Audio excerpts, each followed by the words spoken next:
পরিবর্তনটা কেমন দেখতে পাচ্ছেন সেটা আগে আমাকে বলেন। আগে আমরা দুইজন দেখতাম, এখন একজন দেখতে পাচ্ছেন কারণ জীবনে চলার পথে একজন নাই হয়ে গেছে সেজন্য আমি একজন দেখতে পাচ্ছেন আর কি। নাই হওয়ার কারণটা কি? আমরা তো দুজনকে নাই দেখতে হয়ে যাওয়ার ভালো কারণ লাগে। তো যিনি নাই হয়ে গেছেন উনি বলতে পারবেন, আমি আছি তো আমি বলতে পারবো যে আমি কেন আছি। লায়লা কি প্রতারণার শিকার হয়েছে?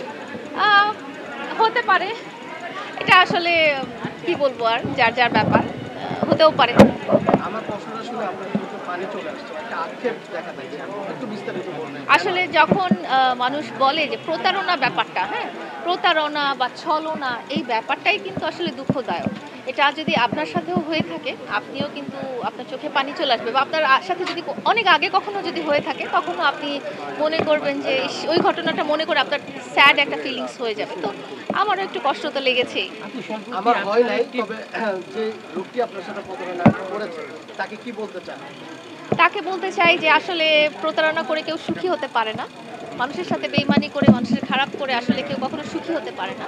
তো আপনারা যদি মনে করেন যে এভাবে লায়লাকে ঠকিয়ে বা লায়লাকে কষ্ট দিয়ে আমি যদি অনেক উন্নতি করতে পারবো লাইফে, তাহলে আমি তার জন্য দোয়াই করব আল্লাহর কাছে। কারণ আমি জানি যে একজন বেইমান মানুষ, একজন প্রতারক মানুষ বা এই ধরনের মানসিকতার মানুষ কখনো জীবনে সুখী হতে পারে না। যতই ধন সম্পদ কাটাক না কেন, যতই বড় হোক না কেন।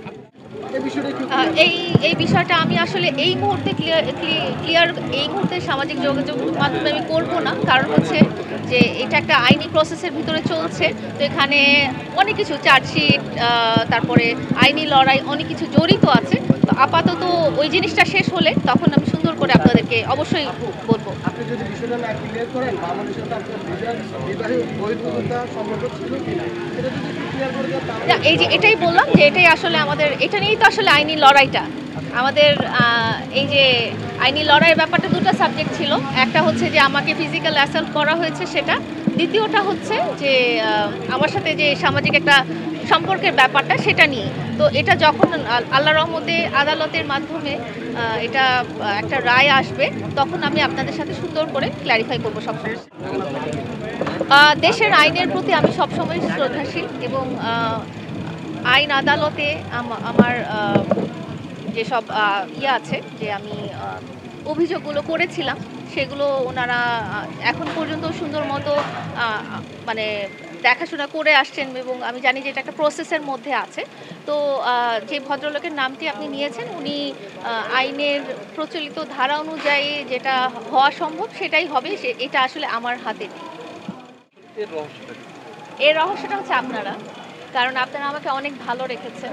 আপনারা আমাকে সবসময় আমার পাশে ছিলেন, আমাকে আমার খারাপ সময় পাশে ছিলেন, এবং বিপদের সময় আপনারা কিন্তু কেউই আমাকে ছেড়ে চলে যান।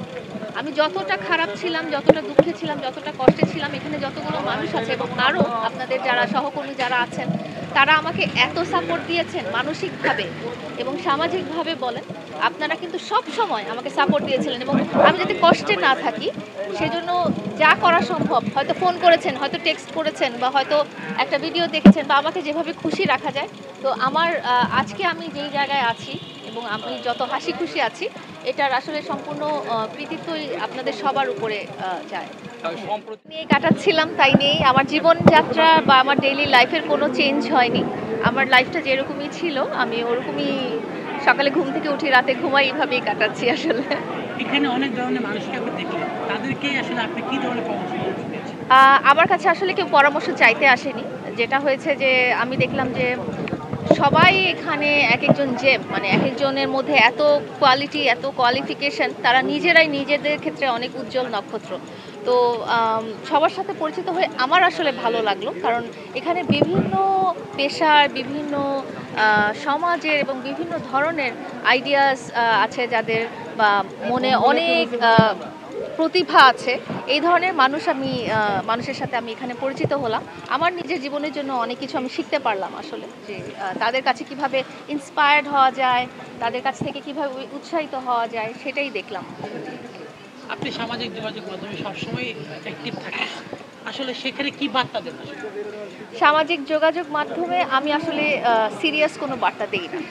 সামাজিক যোগাযোগ মাধ্যমে আমি যেটা তুলে ধরি সেটা হচ্ছে আমার লাইফস্টাইলটা তুলে ধরি, বা আমার ডেইলি লাইফ বা আমার হবি, এটাই তুলে ধরি। আমি এখানে আসলে খুব যে একদম থিওরি বা খুব সিরিয়াস কোনো কিছু আমি ইয়ে করি না, 5 সম্প্রচার করি তারিখের না। পর একটা পরিবর্তন এসেছে বাংলাদেশে, সেই পরিবর্তনের পর এখন মানে কি এটা কিভাবে দেখছেন?